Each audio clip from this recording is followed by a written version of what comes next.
এখানে আমাদের 15টা বিষয় নিয়ে 15টা খাতে নারীর অবস্থা কি, অবস্থান কি এবং কোথায় ঘাটতি আছে নীতিতে, কর্মসূচিতে, পরিকল্পনায় বা প্রতিষ্ঠানে, সেগুলো দেখার চেষ্টা করেছি এবং সেইভাবে এটা সাজানো হয়েছে।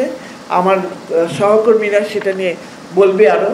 আমাদের একটা ফ্রেমওয়ার্ক আমরা দাঁড় করিয়েছিলাম, সেটা হলো একদিকে সংবিধান ও আইন, আরেকটা হচ্ছে নীতি এবং নীতি নির্ধারণী প্রক্রিয়া, আরেকটা হচ্ছে বিভিন্ন প্রতিষ্ঠান, রাষ্ট্রীয় প্রতিষ্ঠান, সাংবিধানিক প্রতিষ্ঠান এবং সরকারি প্রতিষ্ঠান। বিভিন্ন প্রতিষ্ঠানের কি করণীয় এবং তারা কি করতে পারে বা করতে পারে না, সেটা নিয়ে আমাদের অনেকগুলো সংস্কার প্রস্তাব আমরা এনেছি। এরপরে আছে কর্মসূচি। আমরা জানি বিভিন্ন সময়ে বিভিন্ন সরকারের আমলে নারীদের জন্য নানান রকম পদক্ষেপ নেওয়া হয়েছে, নানান রকম কর্মসূচি নেওয়া হয়েছে। তার অনেকগুলো সফল হয়েছে, অনেকগুলো সফল হয়নি। তো আমরা সেটারও একটা বিশ্লেষণ দাঁড় করিয়েছি।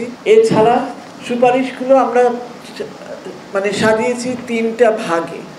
একটা হলো যেগুলো আমরা মনে করি এই অন্তর্বর্তীকালীন সরকারই করতে পারবে। এই অন্তর্বর্তীকালীন সরকার একটা ঐতিহাসিক প্রেক্ষাপটে আছে এবং তাদের অনেক সুযোগ আছে অনেক কিছু করার, যেটা নাকি রাজনৈতিক সরকারগুলো করতে পারে না নানান কারণে, রাজনৈতিক বিভিন্ন স্বার্থের কারণে তারা করতে পারে না। এই সরকারের কোনো স্বার্থ, সেই জন্য এই সরকার অনেকগুলো জিনিস করতে পারবে আমাদের বিশ্বাস।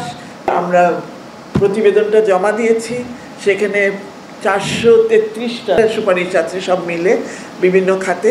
তো আমরা মনে করি 433টার মধ্যে যদি 200টাও হয় তাহলেও কিন্তু আমরা অনেকটা এগিয়ে যাব। এবং আমাদের সুপারিশগুলিও, প্রস্তাবগুলিও আমরা 3টা ভাগে করেছি। একটা হলো যেগুলো আমরা মনে করি এই সরকার, অন্তর্বর্তীকালীন সরকারের সময় করা সম্ভব, অর্জন করা সম্ভব বা অন্তত শুরু করা সম্ভব, সিদ্ধান্তটা নেওয়া সম্ভব, নির্দেশটা দেওয়া সম্ভব।